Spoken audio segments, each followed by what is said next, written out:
when resistance is self-created. Hold this point steady as we begin. What troubles you does not arrive with the event itself. It appears only after your mind has spoken about the event. The delay, the criticism, the interruption, the outcome you did not choose, none of these carry disturbance in their own nature. They are facts. Neutral. Silent.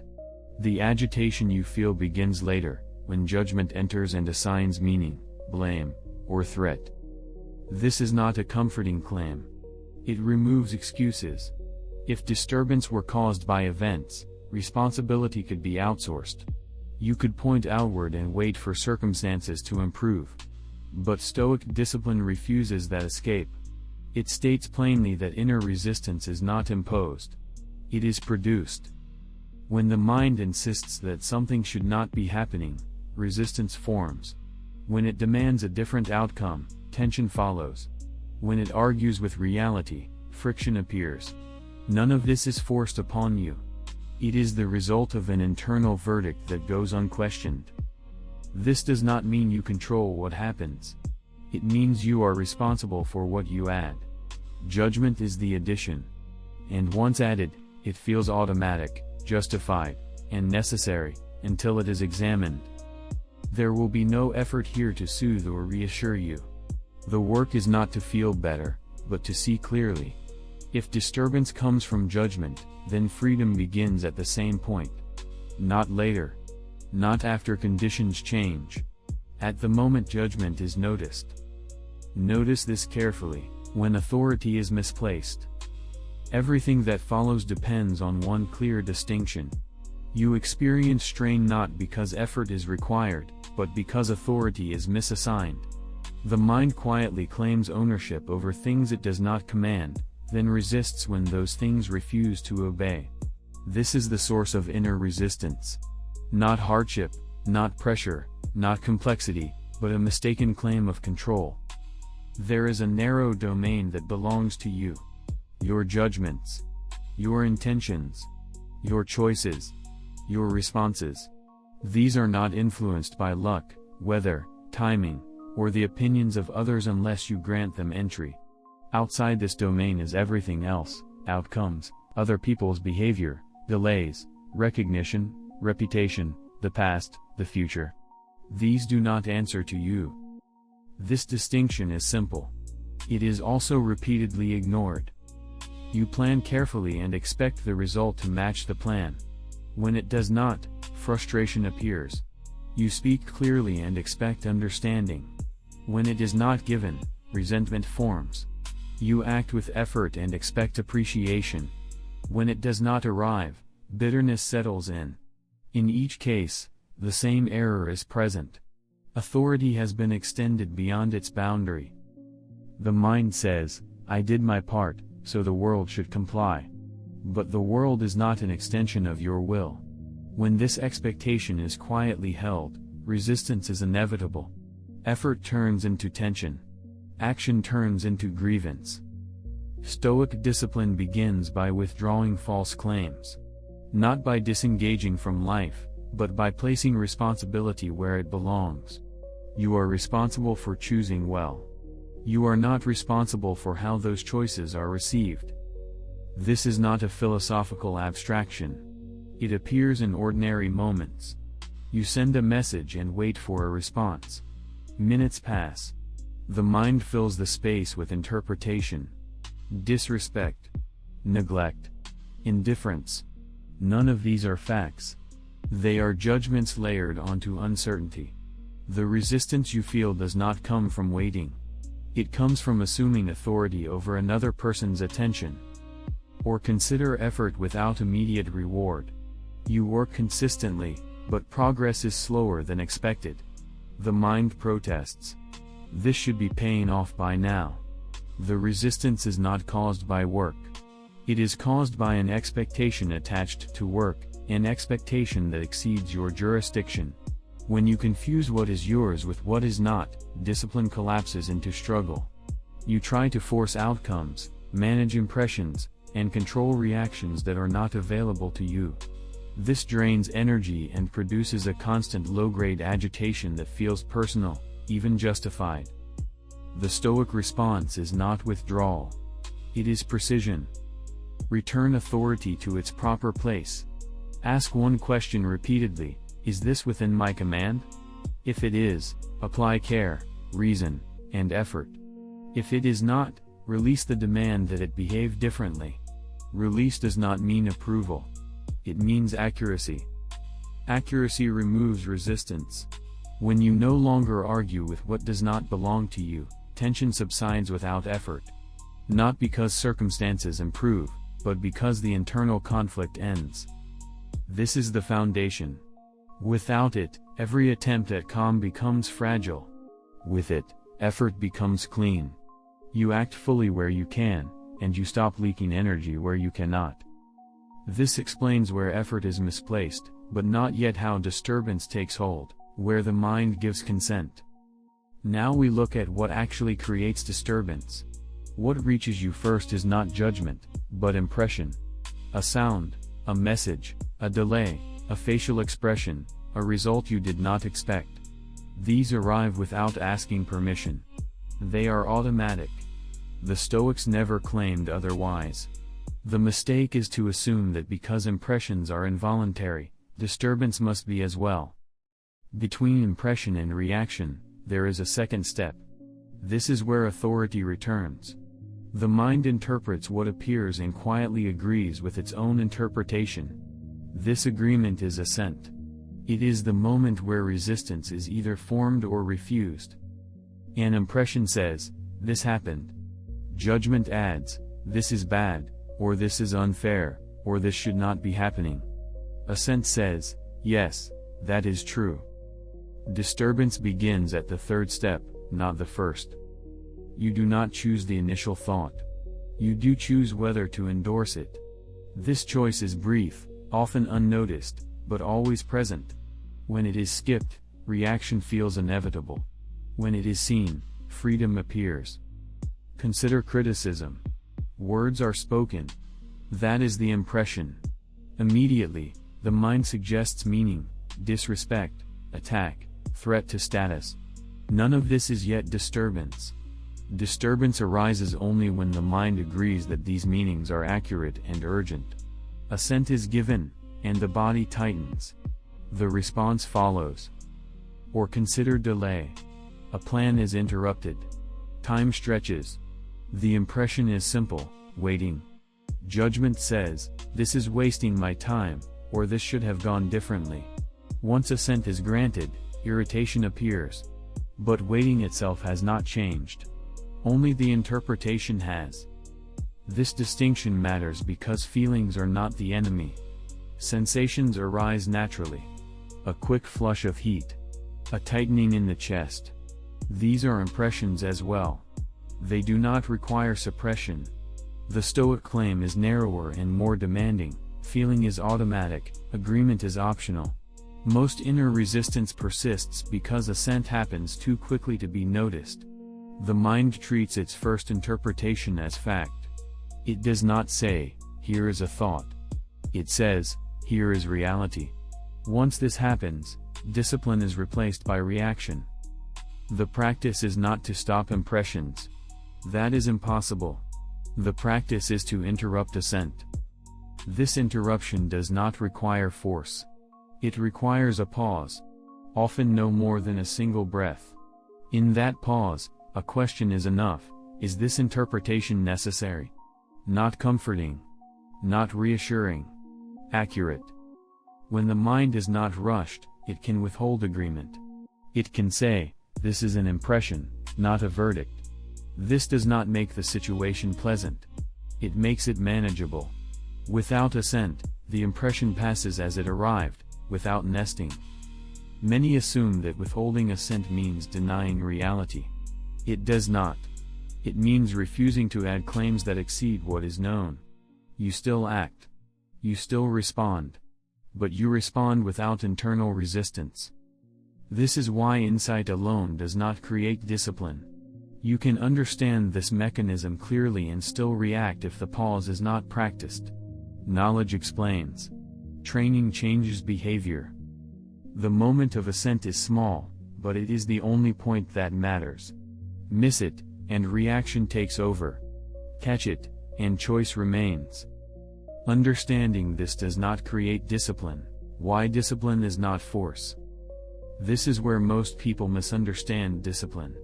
They imagine discipline as pressure applied against reluctance, endurance, suppression, holding yourself together while something inside resists. That image already contains failure. It assumes inner conflict as a given and tries to overpower it. Stoic discipline begins earlier and works differently. Discipline is not about forcing correct behavior after resistance appears. It is about training the point where resistance is formed. If judgment is refined, force becomes unnecessary. If assent is trained, effort becomes clean. Consider how habits are usually approached. You decide what you should do, fail to do it, then attempt to correct the failure with more pressure. This creates a cycle of resolve and collapse. The Stoic approach does not begin with resolve. It begins with attention. Training means repetition under low pressure, not heroic effort under strain. The mind learns through exposure, not commands. When you repeatedly notice impressions without immediately agreeing with them, the interval between impression and assent widens. That interval is discipline. This is why willpower is unreliable. Willpower reacts to conflict. Training prevents it. You do not wait for strong emotion to practice withholding assent. You practice when the stakes are small, when inconvenience is mild, when irritation is faint. This conditions the mind to pause before judgment becomes automatic. Discipline, then, is not punishment. It is preparation. There is no attempt to eliminate emotion. That would be another form of resistance. Sensations arise. Preferences exist. Aversion appears. None of this is a failure. The only failure, from a Stoic perspective, is unconscious assent. When the mind agrees without examination, reaction follows. When the mind remains present, response becomes deliberate.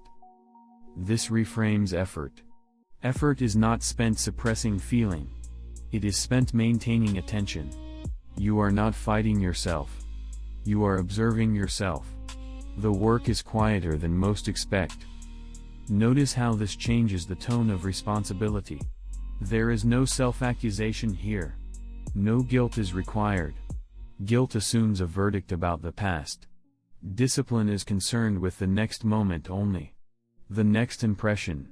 The next opportunity to assent or not. Training also means accepting imperfection without negotiation. You will miss the pause. Often. You will agree too quickly. You will react. None of this invalidates the practice. The only error is turning a missed pause into a judgment about yourself. That simply adds another layer of resistance. Return instead to the mechanism. Impression. Judgment. Assent. Response. Each time you see it clearly, the mind learns. Not intellectually, but functionally. This is why Stoic discipline looks unimpressive from the outside. There is no display of restraint. No visible struggle. The change is internal and gradual. Over time, fewer impressions receive automatic assent. Fewer situations generate friction. Not because life is easier, but because the mind stops arguing with what it cannot command. Training precedes pressure. If you wait until circumstances are intense to practice, discipline will feel like force. If you practice when nothing dramatic is happening, discipline becomes natural. This is the point that is often missed. Discipline is not an emergency response. It is a daily calibration. Quiet. Repetitive. Precise. Training remains abstract unless it appears in daily life, where practice becomes ordinary. This practice is proven in ordinary moments. If discipline only appears when something goes wrong, it has not been trained. Stoic practice lives in what seems insignificant. Minor delays. Small irritations. Routine interactions. This is where resistance is either rehearsed or dissolved. Begin with anticipation, but without anxiety. Each day will present impressions that test judgment. Interruptions will occur. People will misunderstand you. Plans will shift. This is not pessimism. It is accuracy. When the mind expects friction as a normal condition of life, it does not treat inconvenience as an insult. Resistance requires surprise. Anticipation removes it. Anticipation does not mean rehearsing outcomes or bracing emotionally. It means reminding yourself of one fact: impressions will arrive. When they do, your task is not to control them, but to notice the moment they ask for assent. The second practice is the pause. It does not need ceremony. One breath is enough. When an impression appears and judgment rushes in, pause before agreeing. The pause is not for calming yourself. It is for clarity. In that brief interval, ask only whether the judgment being offered is necessary. Not whether it is comforting. Not whether it is familiar. Necessary. This pause is the hinge of freedom. Without it, the day runs you. With it, response becomes possible. You will often forget to pause. That is expected. The practice resumes the moment you remember. Not after an apology to yourself. Not after self-criticism. Immediately. The pause does not belong to the past. It belongs to the next impression. The third practice comes at the end of the day. Review, without praise and without guilt. Look back calmly. Where did you assent too quickly? Where did you add judgments that were not required? Where did resistance appear? Do not turn this review into a trial. Guilt is simply another unexamined judgment. It claims that something bad has been proven about you. That claim deserves the same scrutiny as any other impression. The review is not about evaluation. It is about pattern recognition. When patterns are seen without condemnation, they weaken. The mind learns that it can observe itself without escalation. This is essential. If every error becomes a verdict, discipline turns into avoidance. If errors are observed neutrally, discipline strengthens. None of these practices require withdrawal from life. They operate while you speak, work, plan, and respond. They are not exercises performed in isolation. They are woven into activity. This is also why consistency matters more than intensity. A single dramatic effort changes little. Repeated small acts of attention change the default response. Over time, fewer impressions trigger immediate assent. Fewer situations produce inner resistance. The day becomes lighter, not because events improve, but because the mind stops adding unnecessary weight. Do not look for a final state. There is none. Discipline is maintenance. Each day resets the conditions. Each day offers new impressions. The practice is never finished. It is simply returned to. When this becomes familiar, something shifts quietly. You stop waiting for calm. You stop demanding that circumstances align before you are composed. Composure becomes portable. It goes with you, because it depends only on what is yours. From practice, sovereignty emerges, what freedom leaves intact. Now we can speak precisely about freedom.